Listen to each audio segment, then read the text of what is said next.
નમસ્કાર. SY B Com business management semester 3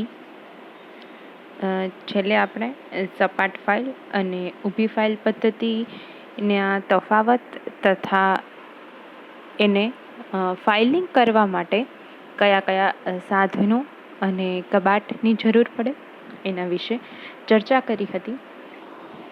હવે આપણે રેકોર્ડની વ્યવસ્થા વિશે ચર્ચા કરીશું. રેકોર્ડ એટલે કે સંગ્રહ કરવો, રેકોર્ડ કરવો. હવે સંગ્રહ કરવો એની વ્યવસ્થા કરવી. તો ધંધાકીય એકમમાં શેનો સંગ્રહ કરવાનો આવતો હોય? જેટલા પણ એના અગત્યના ડોક્યુમેન્ટ છે, દસ્તાવેજો છે, એનો સંગ્રહ કરવો પડે. તો જે પણ કોઈ પદ્ધતિ, આપણે પહેલાં ઘણી બધી ફાઇલિંગ પદ્ધતિઓ જોઈ, જૂની છે, અર્વાચીન છે. હવે એમાંની કોઈ પણ ફાઇલિંગ પદ્ધતિ ધંધાકીય એકમ પોતે અપનાવતો હોય તો એ શું કરશે કે એ પોતે એ ડોક્યુમેન્ટના અમુક સમય માટે એનો રેકોર્ડ એટલે કે એને સંગ્રહ કરવાની એ પોતે કાર્ય કરે છે. પરંતુ અમુક સમય પછી એ રેકોર્ડનો કોઈ ઉપયોગ નથી હોતો. જેમ કે 2 કે 4 વર્ષ પછી એ રેકોર્ડનો કોઈ ઉપયોગ ન રહેતો હોય, અથવા તો એ જે પણ કોઈ કાર્ય માટે અથવા તો જે પણ ટ્રાન્ઝેક્શન થયું હોય એ ટ્રાન્ઝેક્શન પૂરું થઈ જાય, એટલે કે એની સમય મર્યાદા છે, અવધિ છે, એ પૂરી થઈ જાય, ત્યારબાદ એ ડોક્યુમેન્ટનો કોઈ ઉપયોગ ન હોય તો એનો નાશ કે નિકાલ કરવો પડે. એટલે કે હવે એ ધંધાકીય એકમ માટે એ જેટલા પણ ડોક્યુમેન્ટ છે એ બિનજરૂરી બની જતા હોય. તો હવે એના માટે રેકોર્ડ્સ જાળવવા માટે અને જ્યારે એની સમય પૂર્ણ થાય અથવા તો એનો આપણને જ્યારે ઉપયોગ ન રહે ત્યારે એને રદ કરવાનો કે નિકાલ કરવાની કામગીરી છે એ સંભાળવી પડતી હોય. તો કાર્યાલયમાં આ કામગીરી થતી હોય. ખૂબ મોટી કંપનીઓ હોય એ આ બધી જ કામગીરી માટે પણ એની એક પ્રોસેસ હોય કે કોઈ પણ ડોક્યુમેન્ટ છે એ અમુક વર્ષો સુધી કેવી રીતે સચવાતા હોય. અલગ અલગ પ્રકારના ડોક્યુમેન્ટ્સ માટે અલગ અલગ પ્રકારે એને રદ કરવાની વિધિ હોય. ખૂબ જ અગત્યના કે જે કોઈ સાથે શેર ન કરવાના કે સિક્યોરિટીવાળા જે પણ કોઈ રેકોર્ડ્સ હોય એને અલગ રીતે સાચવવા પડે, બીજા કોઈ રેકોર્ડ હોય તેને અલગ રીતે સાચવવા પડે. ટૂંકમાં જે પણ પ્રકારના રેકોર્ડ હોય એને અલગ અલગ રીતે સચવાતા પણ હોય અને એનો જે નિકાલ થતો હોય એ નિકાલ કરવાની પદ્ધતિઓ પણ જુદી જુદી હોય. એની આખી પ્રોસેસ હોય. ખૂબ અગત્યના ડોક્યુમેન્ટ હોય અથવા તો જે લાંબા સમયગાળા સુધી ઉપયોગમાં આવી શકે એવા હોય, અથવા તો એવા ડોક્યુમેન્ટ કે જેના ઉપરથી આપણને ભવિષ્યમાં કોઈ તાગ કે અંદાજ મળી શકતો હોય તો આપણે એવા જે પણ કોઈ ડોક્યુમેન્ટ છે એનો રેકોર્ડ્સ છે એ આપણી પાસે રાખી શકીએ. પરંતુ જે આપણને બિનજરૂરી લાગે, યોગ્ય ન લાગે એવા રેકોર્ડનો નિકાલ કરવો જરૂરી બને. જૂના રેકોર્ડ્સનો નિકાલ અને તેની પ્રક્રિયા કેવી રીતે થતી હોય તો હવે આપણે એના વિશે ચર્ચા કરીએ. ઘણા બધા લાંબા સમય સુધી રેકોર્ડ્સને વ્યવસ્થિત રીતે જાળવી રાખવા પડતા હોય. એટલે કે જ્યારે એની જે સમય મર્યાદા છે એ પૂર્ણ થતી હોય, એ ડોક્યુમેન્ટ છે આપણા માટે કોઈ ઉપયોગમાં ન લેતા હોય અને જે ઉપયોગમાં ન રહે તો પછી હવે એને લાંબો સમય જાળવવું પણ મુશ્કેલ બનતું હોય. એટલે કે એમાં ખર્ચ પણ થતો હોય, એ જગ્યા પણ રોકતા હોય અને પછી જો એનું કામ ન હોય તો એ ખાલી પડ્યા જગ્યા જ રોકતા હોય, ઉપયોગી ન હોય, જેના કારણે એ આપણને અડચણરૂપ બનતા હોય. તો ભવિષ્યમાં એ પુરાવા તરીકે જો ક્યારેય ઉપયોગમાં આવી શકે એમ ન હોય, એનો કોઈ જ પ્રકારે આપણે ઉપયોગ ન હોય, માત્ર ને માત્ર એ ધંધાકીય એકમમાં જે રેકોર્ડનો સ્થાન હોય ત્યાં માત્ર જગ્યા રોકતા હોય, તો આવા પ્રકારના જે બિનજરૂરી રેકોર્ડ્સ હોય અથવા તો જે ડોક્યુમેન્ટ્સ હોય એનો નિકાલ કે નાશ કરવો એ જ એક વિકલ્પ રહે છે. તો એ નાશ થતો હોય તો જેમાં એક સર્વે કરવામાં આવ્યો. તો એ સર્વેમાં લગભગ કોઈ પણ ધંધાકીય એકમ હોય તો એમાં જે અત્યારે ઓલરેડી એની પાસે જે રેકોર્ડ હોય એમાંથી 40% ડોક્યુમેન્ટ્સ એવા હતા કે જેનો ધંધાકીય એકમને કોઈ જ ઉપયોગ ન હોય અને અમથા માત્ર જગ્યા રોકેલા પડ્યા હોય. તો આને કારણે શું થાય કે જે કાર્યાલયની રેકોર્ડની જે સ્થાન છે ત્યાં પણ બિનજરૂરી વસ્તુ ભેગી થાય અને એ ઉપયોગમાં પણ ન આવતી હોય. તો હવે આનો નાશ કેવી રીતે કરવો એના માટે પણ એક સમયપત્રક બનતું હોય કે જે સામાન્ય ડોક્યુમેન્ટ્સ છે એનો કેવી રીતે નાશ કરવો. અગત્યના ડોક્યુમેન્ટ્સ હોય તો એ તો સાચવી રાખવાનો હોય અથવા તો એના નાશ કરવાની રીત જુદી હોય. જે આપણે આની પહેલાં જોયું હતું કે સેફ વોલ્ટમાં રાખેલા હોય, તાળા ચાવીમાં રાખેલા હોય, તો એનો નાશ કરવાની પદ્ધતિ હશે એ જુદી હશે. હવે રેકોર્ડ્સના નિકાલની પ્રક્રિયામાં અલગ અલગ મુદ્દાઓ ધ્યાનમાં રાખવા પડે. તો એ કેવી રીતે કરવા એ પણ આપણે જોઈએ. હવે રેકોર્ડ્સને સાચવી રાખવો હોય અથવા તો એને નિકાલ કરવો હોય તો સૌથી પહેલાં તો આપણે એ નક્કી કરવું પડશે કે કેટલા સમય બાદ આપણે એનો નિકાલ કરવો છે. તો એના માટે એ અલગ એક પ્રકારનું સમયનું પત્રક બનાવવું કે સામાન્ય રેકોર્ડ્સ હોય તો એને 2 મહિના પછી આપણે નાશ કરી શકીએ કે જેનો કોઈ જ ઉપયોગ નથી. ત્યારબાદ જો એવું લાગે કે આ ડોક્યુમેન્ટમાંથી ભવિષ્યમાં આપણને કોઈ વસ્તુ ઉપયોગમાં આવી શકે તો એને નાના સમયગાળા માટે સાચવી રાખે, એટલે કે 1 વર્ષ કે 2 વર્ષ માટે સાચવી રાખતા હોય જે પ્રમાણે એની ઉપયોગિતા હોય. અને એવું લાગે કે જે ડોક્યુમેન્ટને આપણને ખૂબ લાંબા સમયગાળા સુધી આ ડોક્યુમેન્ટ ઉપયોગમાં આવતું હોય તો એને અલગ એવી જગ્યા ઉપર સાચવી રાખવામાં આવતા હોય.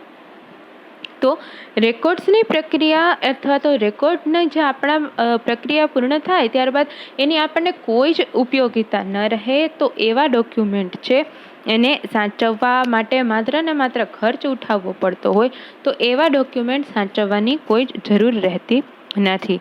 હવે કોઈ પણ રેકોર્ડ્સનો નિકાલ કરવો હોય તો આપણે પહેલાં શું કરવું પડે કે એ વિભાગીય જે અધિકારી છે એનું રેકોર્ડ્સનું ચેકિંગ કરે.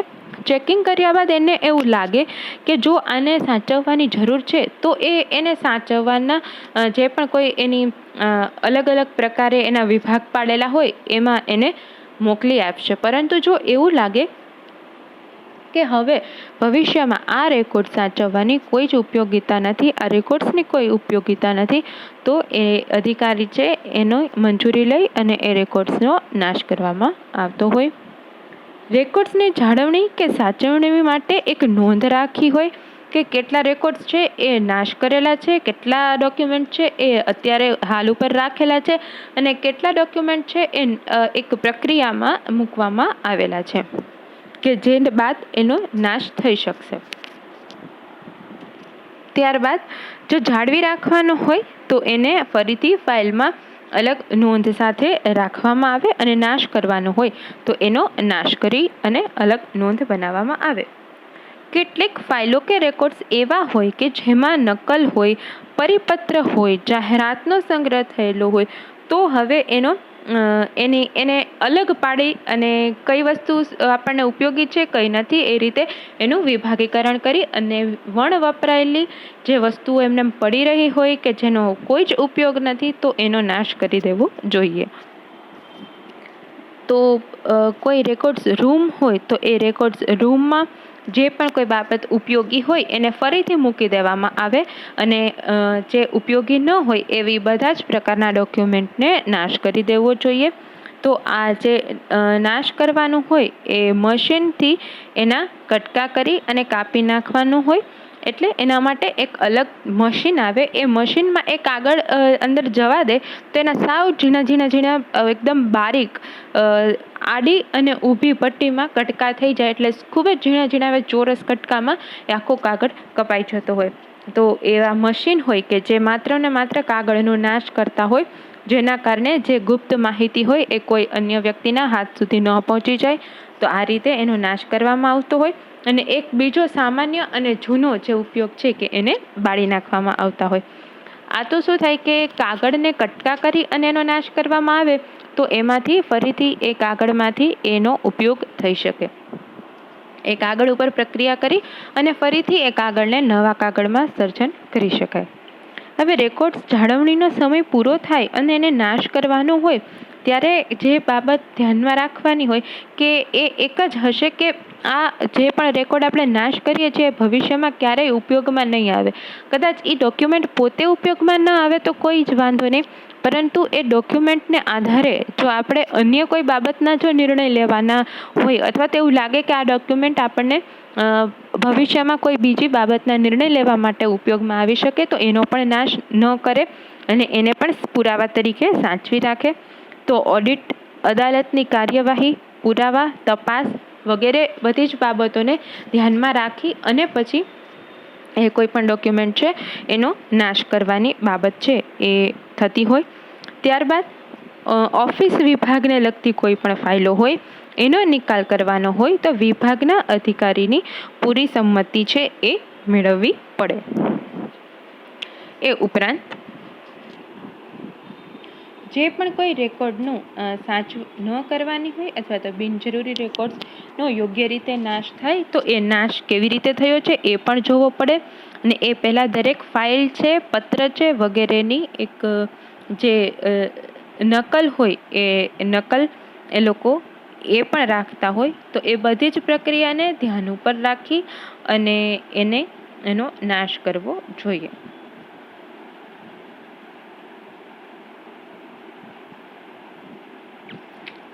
હવે એ લોકો શું કહે છે કે એક અગત્યની વાત એવી હોય કે ઘણા કાર્યાલય એવા હોય અથવા તો ખૂબ મોટી કંપનીમાં એવી બાબતો હોય કે જેના જે મુખ્ય ડોક્યુમેન્ટ છે એનો તો એ નાશ કરતા હોય પરંતુ એની ઝેરોક્સ કાઢી લેતા હોય અને એ ઝેરોક્સ સાચવતા હોય.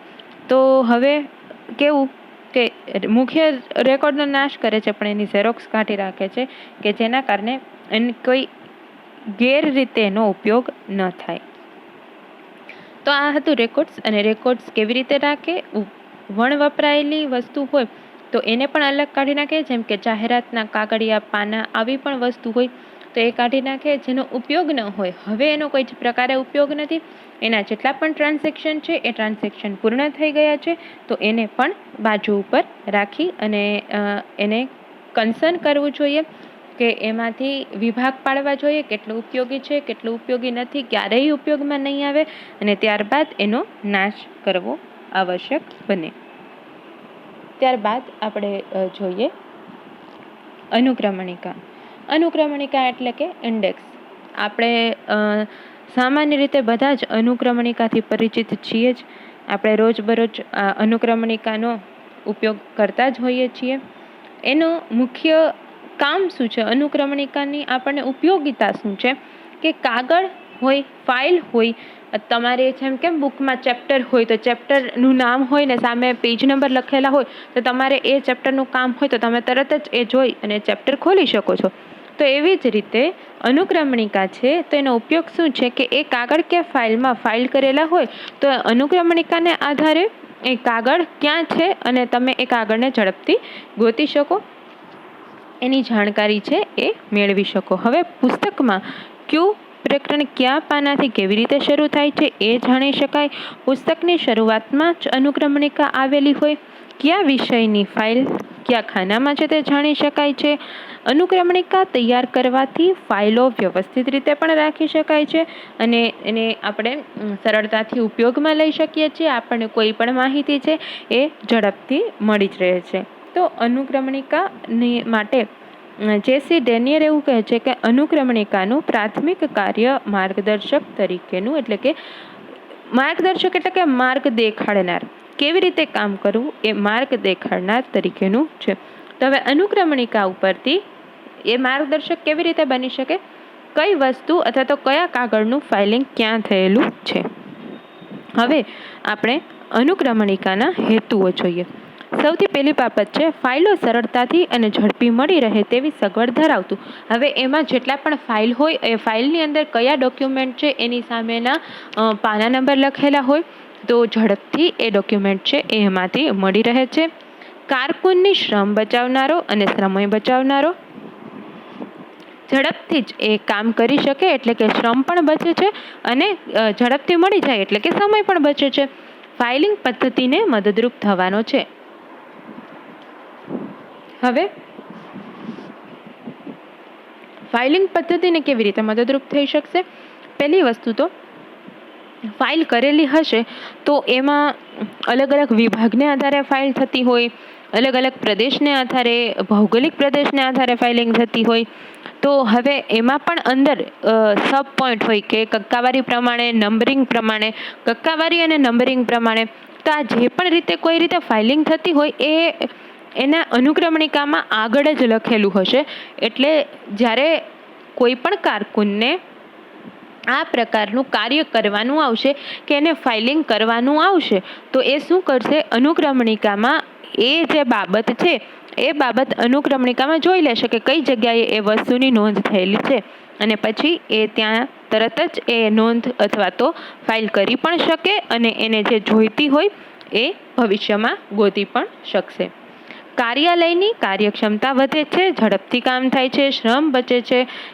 એના માટે કાર્યક્ષમતા વધે છે. ફાઇલિંગ પ્રથા કે વ્યવસ્થાથી કાર્યક્ષમતા વધારવાનું કામ કરે છે.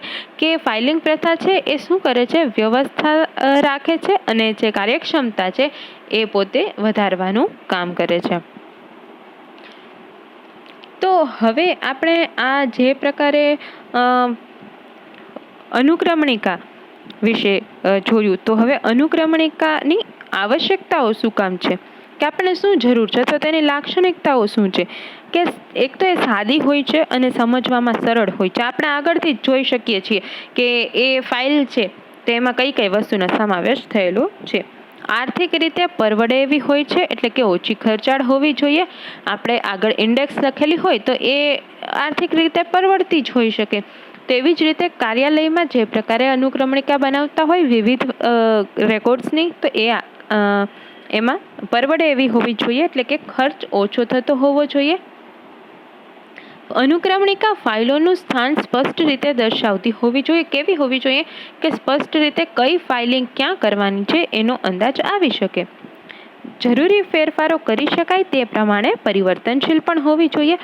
હવે ક્યારેક તમને ઉપયોગમાં લાગે એ મુજબ આપણે એમાં ફેરફાર પણ કરી શકીએ, એટલે કે પરિવર્તનશીલ હોઈ શકે. અને જે તે પત્રો, દસ્તાવેજો, જરૂરી માહિતી, ક્રોસ સંદર્ભ એમાંથી આપણને મળી રહે એ પ્રમાણે આપણે તૈયાર કરેલું હોવું જોઈએ. તો હવે આપણે આ અનુક્રમણિકાની આવશ્યકતાઓ જોઈ, તો એના લાભ શું છે? શું કામ અનુક્રમણિકા આપણે જાળવવી જોઈએ? કે એનું મહત્વ કે જરૂરિયાત શું છે? તો ફાઇલિંગ છે એ અલગ અલગ પ્રકારે વસ્તુનો પોતે સંગ્રહ કરે છે.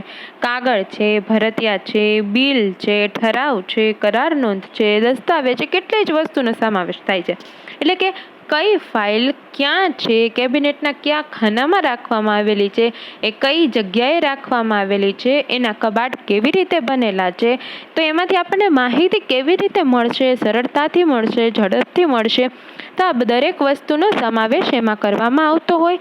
ફાઇલ ક્યાં રાખવામાં આવેલી છે, ફાઇલોના નંબર, વિષય, આ બધી જ બાબત અનુક્રમણિકામાં દર્શાવેલી હોય. ફાઇલિંગ કેવી રીતે કરવામાં આવતી હોય એ પણ બાબત હોય. તો આ બધી જ બાબત એકદમ વ્યવસ્થિત રીતે લખેલું હોય. હવે તળપદી એટલે કે જૂના જમાનામાં અનુક્રમણિકાને સાંકળિયું પણ કહેતા, એટલે કે આ બધી જ બાબતને સાંકળે છે અને એમાંથી આપણે એ મળી રહે છે. તો એ બધી બાબતને ભેગી કરી અને એક જગ્યાએ સાચવી રાખે છે, એ બધાને એકબીજા સાથે સાંકળે છે. તો હવે એના આપણે લાભ કહીએ તો એક તો એ અનુક્રમણિકા છે, એ અનુક્રમણિકા એટલે ઉપયોગી છે કે આપણે આ ફાઇલ તો કર્યું પણ પછી ફાઇલમાંથી ગોતવું કેટલું અઘરું થઈ જશે. તો ફાઇલમાંથી ગોતવું અઘરું ના થાય એના માટે અનુક્રમણિકાનો ઉપયોગ થતો હોય, કે જે ફાઇલિંગ પદ્ધતિમાંથી વસ્તુ ગોતવા માટે આપણને મદદરૂપ થાય છે. ફાઇલો નું સ્થળ અંગે કાર્યાલયના કર્મચારીને માહિતી આપે છે કે ફાઇલો કઈ જગ્યાએ છે. હવે માત્ર ફાઇલની અંદર જ અનુક્રમણિકા ન હોય, એનો જે કબાટ હશે એ કબાટમાં પણ અનુક્રમણિકા લખેલી હોય. અનુક્રમણિકા એટલે કે ABCD ને આધારે એના જે વિભાગ, જે પણ રીતે વિભાગ પાડેલા હોય, કક્કાવારી પ્રમાણે હોય, નંબર પ્રમાણે હોય, જે પણ રીતે વિભાગ પાડેલા હોય એ રીતે એના આધારે પછી ફાઇલિંગ થતી હોય, બરાબર. જેમ કે પ્રોડક્શન છે, સેલ્સ છે, ધારી લઈએ આપણે કે એ રીતે વિભાગના આધારે એ લોકો ફાઇલિંગ કરતા હોય, તો ABCDના આધારે એ જેટલા પણ વિભાગ છે એને ગોઠવી દેવામાં આવે અને એમાં ફાઇલિંગ થતું હોય, તો એ પહેલી અનુક્રમણિકા એ થશે. પછી નંબર 2 કે એવું પણ કરી શકે કે જે કબાટ હોય એ કબાટની અંદર પણ એ લોકોએ જે બધા ખાના હોય તો એ ખાનામાં પણ અનુક્રમણિકા રાખેલી હોય કે આ ખાનું છે તેની ઉપર સ્ટીકર લગાડેલું હોય, અથવા તો નોંધ કરી દીધી હોય કે આ ખાનામાં કેટલી વસ્તુ રહેશે, અથવા તો ક્યાંથી ક્યાં સુધીની ફાઇલ આમાં રાખેલી છે, કે પ્રોડક્શન ડિપાર્ટમેન્ટ છે તો એના કઈ બાબત અંગેની ફાઇલ આ ખાનામાં છે, ખર્ચની છે, આવકની છે, કે તમે ક્યાંથી મટીરિયલ લ્યો છો, તો એ બધી બાબત છે એ એમાં લખેલી હશે. કે પ્રોડક્શન એક્સપેન્સની ફાઇલ છે એ આ ખાનામાં હશે. પછી એની અંદર જે ફાઇલ લખેલી હોય તો ફાઇલ ઉપર પણ લખેલું હોય કે આ ફાઇલ શેની છે, અને એ ફાઇલ ખોલવામાં આવે એની અંદર જેટલા પણ ડોક્યુમેન્ટ્સ હોય તો એ ડોક્યુમેન્ટ્સની એક અનુક્રમણિકા ફાઇલની ઉપર, જેમ આપણી બુક્સમાં કેમ 12 અનુક્રમણિકા હોય એ રીતે લગાડવામાં આવતી હોય. તો જેના કારણે કોઈ પણ કર્મચારી છે અથવા તો એ ફાઇલિંગ ડિપાર્ટમેન્ટનો કોઈ વિભાગીય અધિકારી છે એને પ્રોડક્શન એક્સપેન્સની વસ્તુ જોઈતી હશે તો પહેલાં તો એ જોઈ લેશે કે પ્રોડક્શનનું જે પ્રોડક્શન માટેનું જે કપબોર્ડ છે, જે કબાટ છે એ ક્યાં આવેલું છે. પછી એ કબાટ ગોતી લે છે, પછી એની અંદરથી પ્રોડક્શન એક્સપેન્સનો વિભાગ ગોતશે કે આ કબાટમાં અલગ અલગ 5-7 વિભાગ હોય તો હવે પ્રોડક્શન એક્સપેન્સનો વિભાગ ક્યાં છે. પછી એની અંદર એને જે ડોક્યુમેન્ટ્સ જોતા હોય તો એ તારીખના ડોક્યુમેન્ટ્સ એને ફાઇલ છે એને મળી જશે. તો આ શું થશે કે ગોતવામાં સરળતા થશે, તો ઝડપથી તૈયાર પણ થઈ જાય અને સરળતાથી મળી પણ જાય, સમય અને શ્રમનો બચાવ થાય છે. અને જ્યારે તમારે ફાઇલિંગ કરવું હોય કે કોઈ કાગળ તમે ગોતતા હો, બંનેમાં એ વસ્તુ છે એ અનુકૂળ પડશે. હવે અનુક્રમણિકા તૈયાર કરવાથી ફાઇલિંગ પ્રથાની કાર્યક્ષમતા વધવા સાથે એના ઉપયોગમાં પણ વધારો થતો હોય છે, એટલે વધુને વધુ એ સારી રીતે એનો ઉપયોગ કરી શકાય. ક્રોસ રેફરન્સ છે એ સરળતાથી મળી રહે છે. ક્રોસ રેફરન્સ એટલે કે એક પત્રમાં 2 કે તેથી વધુ બાબત લખેલી હોય તો હવે એ 2 વિભાગને અસર કરતી હોય તો એ બંને વિભાગની જે ક્રોસ રેફરન્સ હોય એકબીજાના વિભાગને, તો એની માહિતી પણ મળી રહે. એટલે કે રજિસ્ટર, ખાતા વહી વગેરે માટે અનુક્રમણિકા છે એ તૈયાર કરી રાખવી જોઈએ, જેના કારણે નિયમિત કે કાયમી ગ્રાહકોથી એના નામ, મોબાઈલ નંબર, સરનામા સહિતની અનુક્રમણિકા તૈયાર કરવામાં આવે. ક્લબ, હોસ્પિટલ, આર્કિટેક્ટ, તેમના સભ્યો કે ડોક્ટર્સની અનુક્રમણિકા પણ બનાવવામાં આવતી હોય છે. તો આ હતા અનુક્રમણિકા, એના હેતુઓ, લાભ, મહત્વ, જરૂરિયાત અને આવશ્યકતાઓ અથવા તો લાક્ષણિકતાઓ વિશે આપણે જોઈ. હવે પછી આપણે ક્રોસ રેફરન્સ અને અનુક્રમણિકાની વિવિધ પદ્ધતિઓ વિશે ચર્ચા કરીશું. Thank you.